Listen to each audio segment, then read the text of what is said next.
You are listening to the Foreign Policy Focus podcast. We cannot wait for the final proof. The smoking gun could come in the form of a mushroom cloud. Haven't you driven enough people from their homes already? Bulldoze their villages, seize their property under laws they had no part in making. Now working in Libya with friends and allies, we've demonstrated what collective action can achieve in the 21st century. Now the host of the show, Kyle Insel.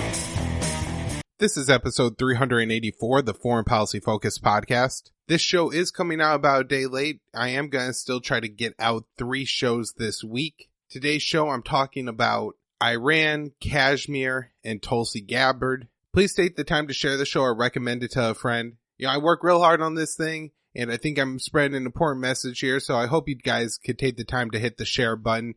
It really does help out the show and encourages it to keep going as we head up on 400 episodes here. And it is a rare occasion that I ever get a show out late, anything like that, so you guys could count on consistency, and hopefully, you interpret it as very valuable content here. So if you do, take the time to hit the share button. LibertarianInstitute.org, best place to find it online. There, I also have my daily news roundup featured along with the podcast in the right-hand column of the homepage. So make sure you're checking both of those things out. If you're a new listener to the show, you found it at the Libertarian Institute, you like it, you've listened to a few episodes, go to iTunes, YouTube, somewhere and subscribe to the show. That way you don't miss an episode. Most of what I'm doing on the show is updating current events. So what made sense is that you listen to every episode. If you really like the show and want to help it with a financial donation, you do that at patreon.com/foreignpolicyfocus. $5 or more donors a month get access to the monthly live stream. All right, first story I have today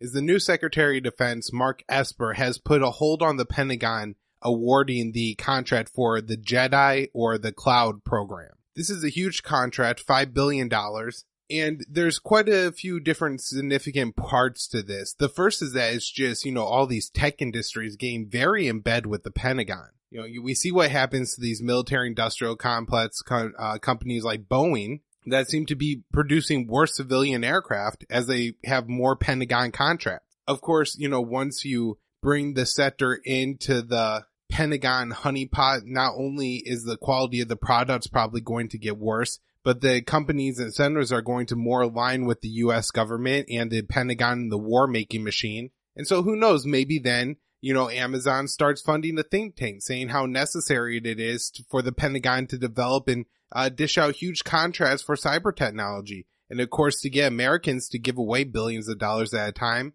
you had to convince them that there's a big threat. So Russia, China, Iran, whoever it is. And so now because it's profitable, all these companies are getting more in bed with the war state. There's also pretty clear examples of corruption going on with this Jedi contract, including an Pentagon employee who agreed to work for Amazon, didn't disclose it to the Pentagon, and continued to be a part of the team looking into what company to award a contract to, including Amazon, for like another month. And it's pretty clear that the positions he advocated for were definitely beneficial to Amazon getting the contract. How Mark Esper reacts to all this may be somewhat of a sign that he's a little bit less corrupt than the typical Secretary of Defense, certainly better than Patrick Shanahan, but maybe not. Maybe he waits a couple of months and then just awards it to Amazon like previously explained. But, he says, I got the time to carry out an extra investigation to make sure nothing nefarious was going on here. It could be that he has different interests and maybe where Shanahan or whoever was a part of the Pentagon decision-making team, had incentives to go with Amazon. Now Esper and the people he brings in are more likely to go with IBM or Oracle or, a different company. And so it could be just a different kind of corruption. But I guess he could come in and say no, we're not, doing this corrupt business. We're going to go through and we're actually going to pick the best system at the best price. It's probably a little bit over optimistic, but that is what you would like to see, I suppose. All right, I want to talk a little bit about Tulsi Gabbard. And I just want to emphasize something at the start here. And I've probably played into a little bit too much, and that's why I need to address it on the show, how good Tulsi is on the war issue.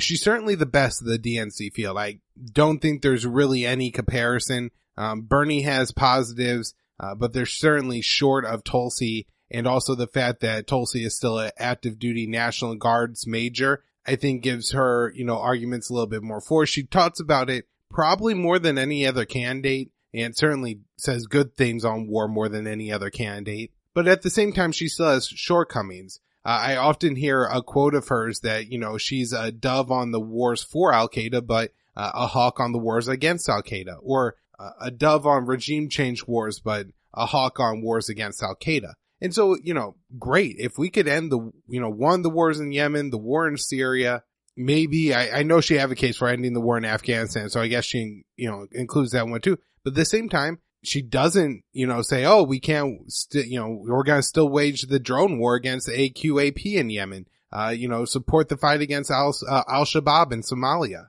I'm assuming she was okay with at least part of Obama's war against the Islamic State and Trump's war against the Islamic State in Libya. So, there's plenty of war that Tulsi is in support of, but, overall she is the best candidate. And so I guess just be careful running around saying that, Tulsi Gabbard's some kind of anti-war or, just in line with libertarians on this issue completely, because it's not true. Now, there was quite the disturbing vote from Tulsi Gabbard last week, and that is when she voted in favor of a resolution, and I talked about this on the show, about, condemning boycott, divestment, sanctions, the BDS movement. Of course, boycott, divestment, sanctions is a, kind of activist. I don't think there's like a single leader of this group, but it's just generally what, some proponents of Palestinians, the Palestinians having the right to return is one of the tenets of BDS. I believe getting, full rights, which, they don't have right now, and then ending the military occupation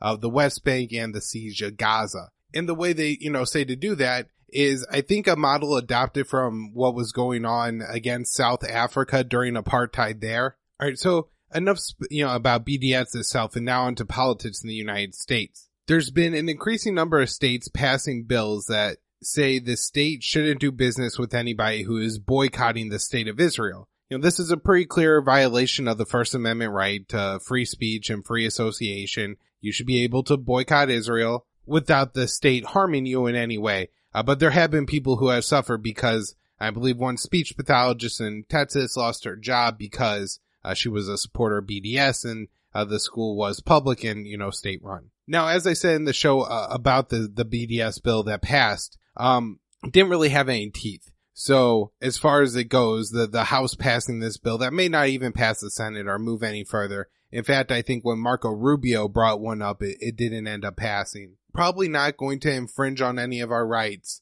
to protest Israel by passing this bill. But, just as a sediment of the House of Representatives, and was opposed by only 17 senators. The only Republican, by the way, is Thomas Massie, who is not getting enough credit for his vote on this. I mean, at least there were 16 Democrats. And so, while Ilhan Omar, Barbara Lee, Rashid Tlaib, and so many others, took a brave stand on this bill, they weren't the only ones where, Thomas Massie was the lone voice in the Republican Party that stood up for the First Amendment on this issue. The most surprising vote to me was that Tulsi Gabbard voted in favor of this bill. And after doing a little bit more background research, I now understand that she isn't all that good on the Israel topic in general. Part of it to me seems to be that she's not quite as knowledgeable about it. Whenever I see her talk about it, it's pretty vague terms, and it sounds like somebody had given her some talking points, and that she truly doesn't understand the complexity of these issues. She posted a video after there was a huge outcry,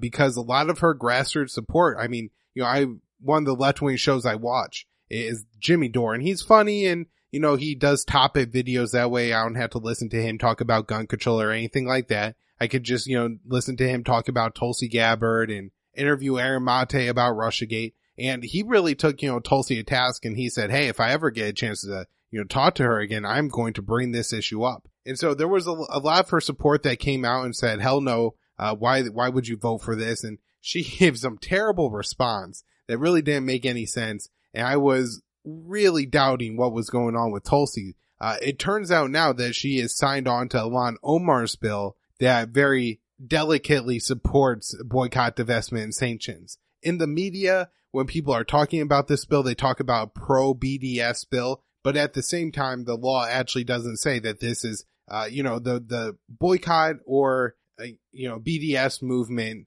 of Israel is legal. That's not what this bill was saying. It was just, affirming Americans' rights to protest foreign states, which you shouldn't imagine would need much of a congressional approval, especially when, you got all these people on the news all day long. Oh, Venezuela. Oh, Iran. Oh, North Korea. I mean, you even have people on like mainstream networks like CNN saying that Russians are like biogenetically driven to undermine American democracy and just ridiculous statements like that. So it was good to see Tulsi sign on to this bill. Maybe it was just a matter of education. We've seen this with Tulsi Gabbard in the past, like her position on, gay and lesbian rights, where at one point she was, I think, pretty conservative on the issue, more so than most Republicans even, I think, where it's just not like, oh, I don't want gay people to be married or something like that, but like more the conversion kind of dark stuff like that. I think there's something really to be said for Tulsi if what she did is just sat down, looked at, researched the issue, maybe talked to somebody like Jimmy Dore or Matt Blumenthal who could really sit and explain to her and been like, look, lady, this is what's going on here. This is an apartheid situation. The Palestinians are oppressed and imprisoned people. The Israelis tore down two huge apartment buildings and a bunch of structures in one neighborhood because they said they didn't have proper permits, leaving people homeless. It's absolutely insane, even though, by law and international agreement, the Palestinians are allowed to build their homes there. Moving on, the INF Treaty, that's the Intermediate Range Missiles Treaty, which very importantly banned nuclear ground-based missiles from being deployed by the U.S. or Russia with a range of 500 to 5,500 kilometers. A link to a past episode in the show notes page for those of you who want learn more about the INF Treaty, but there's been some, great write-ups lately by people like Gilbert Doctorow and Scott Ritter. Basically explaining the importance here was it really ramped down the nuclear tensions, got rid of a lot of nuclear missiles, and most importantly, a type of nuclear missile that has a very short reaction time, meaning that, if you're sitting in Russia and it looks like on the radar 10 ICBMs have been launched from Central Europe at Russia, they only have a few minutes to decide whether to respond or not, making the situation very, very dangerous. And so the INF Treaty was very important in rolling that back, and it was just one of the important arms control agreements that still exists. Now the last major one is a new started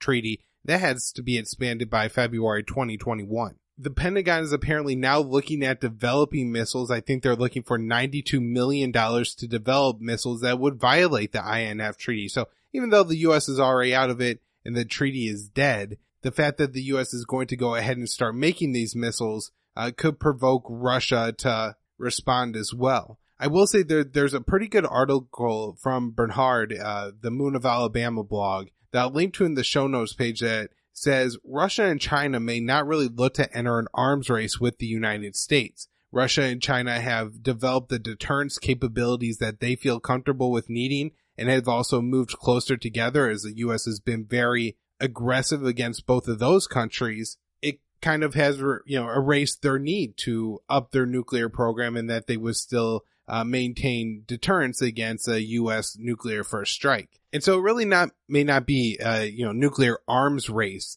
that we're looking at here, but more the United States just running off a cliff while China and Russia stand by and watch as we waste more and more money on our nuclear programs trying to wrap them up. I think we're already sinking like 1.7 trillion into a guarantee now, but who knows what that price tag ends up being. Trump announced more sanctions against Russia about the Skripal poisoning. I think we had to go all the way back to the spring of 2017. And Sergei Skripal, along with his daughter Yulia and a policeman, fell ill after being exposed to what media quickly reported being Russian Novichok chemical weapons agents. It turns out that these people were probably poisoned with some kind of nerve agent, although it is not known where it originated from, and reporting by Gareth Porter said there's pretty clearly other sources of this chemical agent other than the Russian or Soviet government at the time it was created. And we even had, Americans saying that this kind of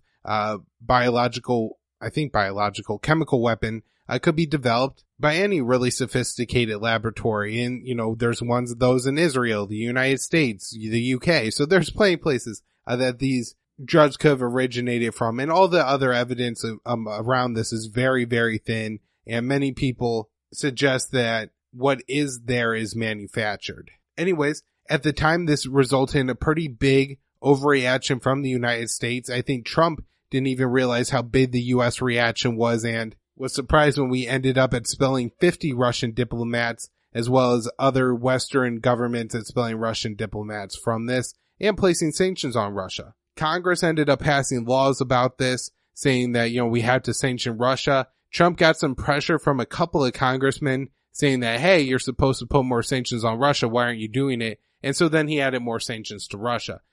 Trump just should have said, well, produce some evidence and then I'll sanction someone. But since no one could produce evidence and, the story has lost all media attention, I guess Trump is just shrugs his shoulders and signs a few more sanctions against the Russians. All right, one of the big stories to talk about here, and from what I'm seeing, there's not a ton of press coverage on it, and that's what's happening in Jammu and Kashmir. And most people just refer to this region as Kashmir. It's the 2/3 of the overall Kashmir region that's controlled by the Indian government in a somewhat autonomous situation. I think there's about 12 million people, mostly Muslims, who live in Kashmir, but 700 to 1 million Indian soldiers occupy that territory. I think until recently, the Kashmiri government and there was a lot of separation between the two governments and forces, even though there was this massive occupation. But now the Indian government has taken steps under its very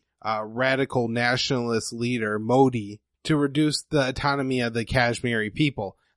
Along with this, they've arrested leaders of the people in Kashmir who just want to be their own separate nation, and has cut telephone service and internet to the region to try to isolate it from the outside world. So who knows what's going on in there right now, and if things are getting worse, if the Indian soldiers are committing crimes against the Kashmiri people. But this looks to be a recipe for disaster at this point. People typically don't submit to subjugation. We've seen this with the Palestinians resisting Israeli rule as long as they can, and so many other places around the world, that you have to believe the Kashmiri people who don't want to be a part and feel oppressed by the Indian government will fight back. Hopefully we won't see a civil war situation there, but that's always a possibility. The other problem is that you have the Pakistani government on the other side of this issue, who feels that Kashmir should either be part of Pakistan, since it's the majority Muslim country, or at least be its own separate nation. The Pakistani government and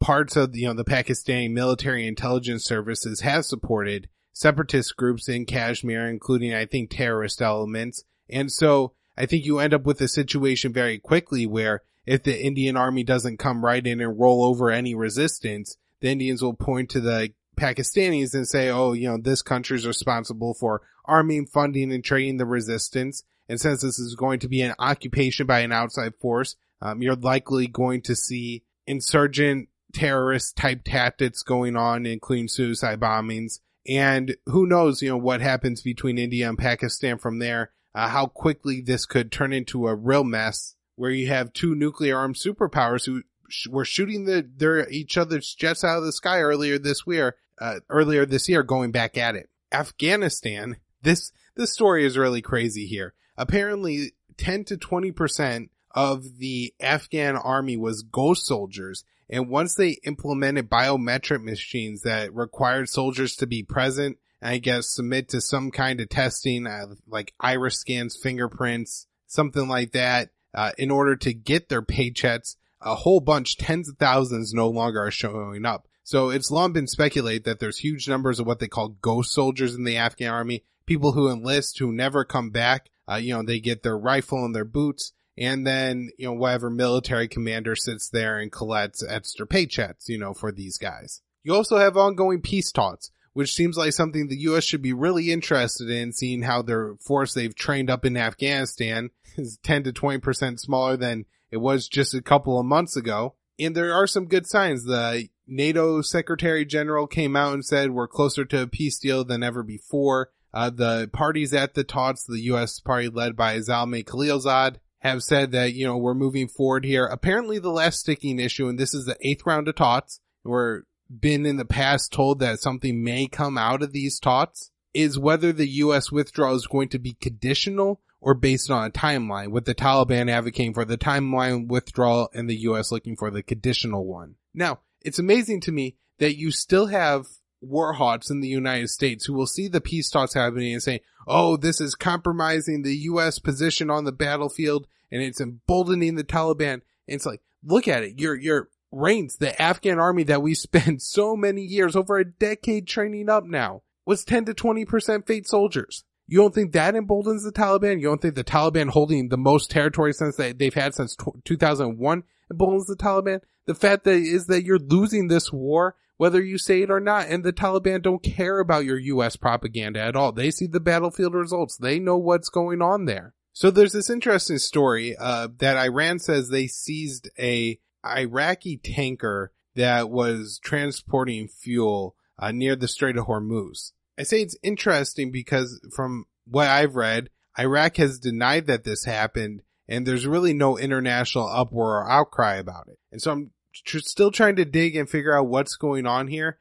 My suspicion right now is that maybe whatever was going on with this oil tanker was illegal activity anyways, and this was more or less a legitimate, and I don't like using that word to describe the government seizing something, but by international law, a legitimate seizure of an Iraqi ship smuggling oil. And it just kind of happened to happen when there's all these international tensions going on in the Gulf. The UK says they will join the US coalition to protect shipping in the Gulf. I'm not quite sure what that coalition is going to do yet. I'm guessing this is going to be something I'm talking about a lot on upcoming shows. In Syria, Erdogan, the Turkish president, has said his country will invade northern Syria to establish a safe zone. They've wanted, I think, like a 15 to 30 kilometer safe zone into the Syrian side of the border east of the Euphrates River. So this is the territory occupied by the U.S. and Syrian Kurdish soldiers. Mainly that's the YPG militia.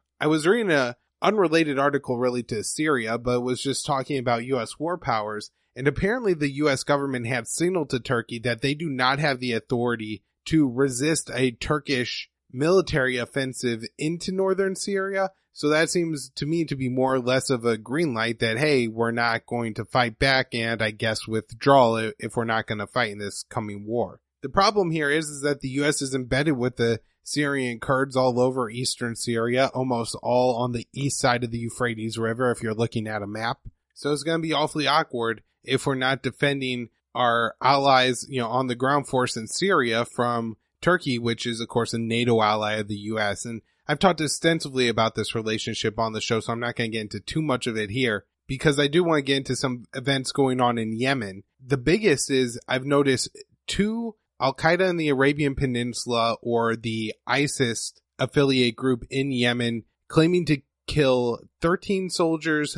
This is Yemeni government, so Saudi, US, UK, bad side of the word, soldiers. 13 last week and then 19 a couple days ago. Seems to be interesting timing to me that this happens after the UAE is withdrawing, where you for years have had Nasser Arabi, the Yemeni journalist, saying that the UAE is backing the Al-Qaeda and ISIS fighters and utilizing them in the fight against the Houthis in Yemen. So I could see this being a repercussion of the UAE withdrawing some from this fight. We've also seen the Houthis carry out an attack on a military parade in the southern city of Aden, so attacking the Saudi-backed government there. I think killing 20 or more soldiers in that attack, and this is something that's actually happened in the past, so I'm almost surprised they're still holding these military parades when it seems the Houthis have a very easy ability to target them. The Houthis also said that a deal has been struck with the UN World Food Program to restart aid deliveries to Yemen. There was a conflict over who controlled the data of the biometric machines that are used to distribute the World Food Program aid. I really don't understand the conflict here, but one of the leaders of the Houthi movement, al-Houthi, actually tweeted out that a deal had been struck. So I would expect that he probably feels pretty confident that that's going to happen and that the people are going to start getting food. Last thing I'll talk about on today's show is 15 Ethiopian migrants died of thirst trying to cross into Yemen. I guess just with all the talk about migrants and how tragic it is when one migrant attempting to get to the United States dies, oftentimes from some sort of deprivation or, some people drowning in the river. Where here you have a situation pretty similar in Ethiopia, and it really doesn't get any coverage, but this is 15 people at one time, drowning, trying to cross a very short body of water, and one that is, highly busy with international activity and military activity going on in Yemen. It's very tragic, and maybe if we paid more attention to the war overseas, we could prevent some of these deaths as well. Just like if we pay more attention to the foreign policy and the drug policy in Latin America, then we can make more of a difference there as well. So thank you everybody so much for tuning into the show. I'm sorry I got this one out late. I am going to try to, again, have 3 shows for y'all this week. Anyways, because there is a lot to talk about in the news. And so expect one probably tomorrow at Wednesday afternoon. Thanks, everyone.